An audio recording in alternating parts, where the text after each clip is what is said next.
விழுப்புரத்தில் அமைச்சர் பொன்முடி செய்தியாளர்களை சந்திக்கிறார். நேரலையில் பார்க்கலாம். தெரியும், அரகண்டநல்லூரில் தான் இப்போ பெரும் பாதிப்பு. அந்த பெண்ணையாற்றினுடைய தண்ணி பூரா அந்த அரகண்டநல்லூர் ஊருக்குள்ளேயே புகுந்து அந்த பகுதியில் நேற்று முதல் அரகண்டநல்லூரில் 5-6 கிலோமீட்டருக்கு நீண்ட தண்ணி புகுந்து அதன் மூலமாக அரகண்டநல்லூரில் யாரும் நடந்து கூட செல்ல முடியாத ஒரு சூழ்நிலை.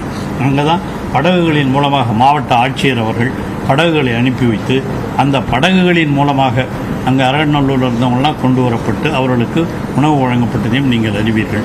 அதையும் நேற்றுக்கு 2 நாளாக செஞ்சுட்டு தான் இருந்தோம். அந்த அரகண்டநல்லூர் பகுதியை இன்னைக்கு கூட நானும் அன்னைக்கு நேற்று முதலமைச்சர் அவர்கள் உதவி புரிந்து அந்த அரகண்டநல்லூர் பகுதி வெள்ளப்பகுதிக்கு அந்த ஊரில் அடித்து கொண்டிருந்த பகுதிக்கெல்லாம் சென்று இங்கே இருக்கிற ஆணையர்களுக்கெல்லாம் அவர் ஆணையிட்டார். எல்லோரும் சேர்ந்து இந்த நீரை வெளியேற்றுவதற்கு உடனடியாக நடவடிக்கை எடுங்கள் என்று சொன்னதின் அடிப்படையில் நேற்று அவர் மாலை 5-4 மணி அளவிலே அங்கே சொன்னதற்கு பிறகு அதெல்லாம் வேகமாக அந்த பணிகளெல்லாம் முடுக்கிவிடப்பட்டு முதல்ல நடந்துகிட்டு இருந்தது, அதை வேகமாக முடுக்கிவிடப்பட்டு இன்று அந்த தண்ணீரெல்லாம் நிறைய வடிந்திருக்கிறது. இன்று இங்கே நான் கூட மதியம் அங்கே சென்று வந்தேன். அங்கே போக்குவரத்து கார்களெல்லாம் செல்கிற சூழ்நிலை மதியம் வந்தது. அந்த தண்ணீர் வெள்ளத்தினால் அந்த சாலைகளெல்லாம் கூட பழுதுபட்டு விட்டன. அவைகளெல்லாம் கூட பழுதுபட்டு விட்ட அந்த சூழ்நிலையில் அந்த பழுதுபட்ட அந்த சாலைகளையும் சீர் செய்யும் பணியும் நடந்து கொண்டிருக்கிறது. அப்படி நடைபெற்றதன் விளைவாக இன்று மாலையிலிருந்து பேருந்துகளும் அங்கே இயக்கப்படுகின்ற ஒரு சூழ்நிலை ஏற்பட்டிருக்கின்றது. அங்கேயும் இன்னும் IAS அதிகாரிகள் இருந்து உணவு வழங்குகின்ற அந்த பணிகளை எல்லாம் செய்து கொண்டிருக்கிறார்கள். ஆகவே அந்த குறிப்பாக இந்த பெண்ணையாற்று ஓரப் பகுதிகளில் தான் இது போன்ற நிகழ்வுகள் எல்லாம் நடைபெற்று கொண்டிருக்கின்றன. அங்கேயெல்லாம் இந்த பணிகள் செய்யப்பட்டு வருகிறது. திருக்கோயிலூரிலும் அந்த பணிகள் நடைபெற்றிருக்கிறது. திருவண்ணைநல்லூரிலும் அந்த பணிகள் நடைபெற்றிருக்கிறது. அதேபோல் விக்கிரவாண்டி பகுதியிலேயும் இந்த பணிகள் எல்லாம் நடைபெற வேண்டும் என்று சொல்லி தான் விக்கிரவாண்டியிலேயும் இந்த பணிகள் எல்லாம் நடைபெற்று கொண்டிருக்கின்றன. அங்கே விக்கிரவாண்டியினுடைய சட்டமன்ற உறுப்பினர், அதேபோல் நம்முடைய விக்கிரவாண்டியை சார்ந்த நம்முடைய மாவட்ட ஊராட்சி தலைவர், அதேபோல் குறிப்பாக நம்முடைய சிவசங்கர் அவர்களும் அந்த பகுதியில் தான் முழுமையாக சுற்றி வந்தார். இப்பொழுது மறுபடியும் முதலமைச்சர் அவர்கள் அவருக்கு ஆணையிட்டு அங்கே போய் பார்க்குமாறு சொல்லி அவர் அங்கே தங்கியிருந்து பார்ப்பதற்கு அனுப்பப்பட்டிருக்கிறார்கள். ஆகவே இந்த போன்ற பகுதிகளில் எல்லாம் ஏற்படுகின்ற இழப்புகளை தவிர்க்க வேண்டும் என்ற எண்ணத்தில் தான் செயல்பட்டு கொண்டிருக்கிறோம்.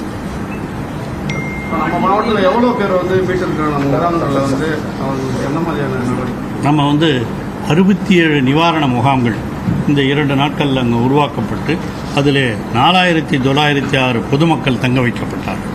இது அந்த மீனவ பகுதிகளில் பெரும்பாலும் அங்கே இருந்தது. நீங்கள் இந்த நடவடிக்கையெல்லாம் முன்னெச்சரிக்கை எடுத்ததுனால தான் இங்கே கடலோர பகுதிகளில் அதிகமான சேதங்கள் ஏற்படவில்லை. அங்கேயும் கொஞ்சம் இருக்குது, இல்லைன்னு சொல்லலை. ஆனால் இந்த அளவிற்கு விழுப்புரம் உள்பகுதியில் ஏற்பட்டிருக்கிற அளவிற்கு அங்கே ஏற்படவில்லை. அந்த ஏற்பட்டதற்காக அந்த முகாம்களையும் நாம் உருவாக்கப்பட்டிருக்கிறோம். அவர்களுக்கு 16,616 உணவுப் பொட்டலங்கள் வழங்கப்பட்டிருக்கின்றன.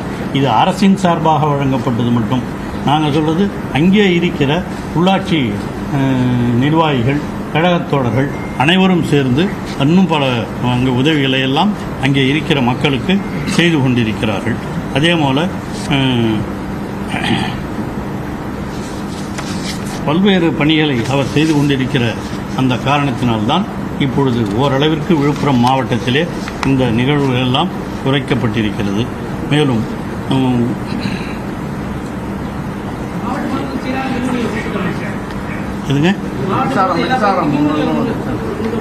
மின் விநியோகத்தை பொறுத்தவரையில் அது மிகவும் அதிகமாக பாதிக்கப்பட்டிருந்தது.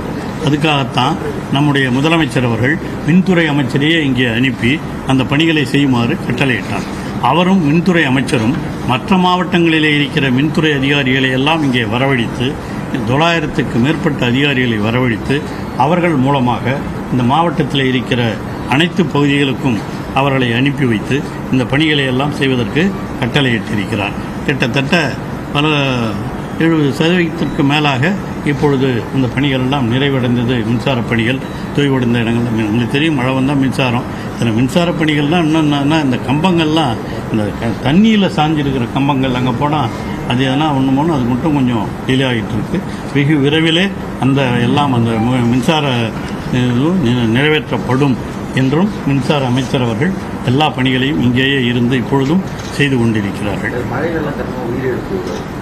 இந்த மழையினால் நம்முடைய மாவட்டத்தில் மட்டும் 14 பேர்கள் 14 உயிரிழந்திருக்கிறார்கள். அந்த 14 பேரில் நம்முடைய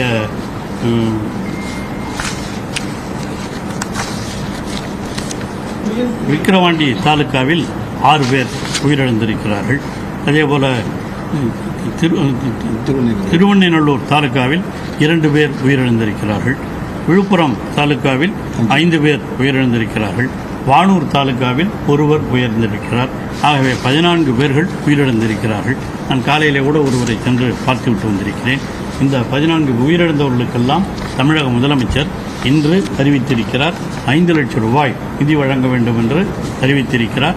நாளை மறுநாள் விழுப்புரம் மாவட்டத்தில் மழை வெள்ள பாதிப்புகளுக்கான மீட்புப் பணிகள் துரிதமாக நடைபெற்று வருவதாகவும் பல்வேறு விவரங்கள் குறித்தும் அமைச்சர் பொன்முடி செய்தியாளர்களிடத்தில் தெரிவித்திருக்கிறார். விவரங்களை பின்னர் வரும் செய்திகளில் பார்க்கலாம்.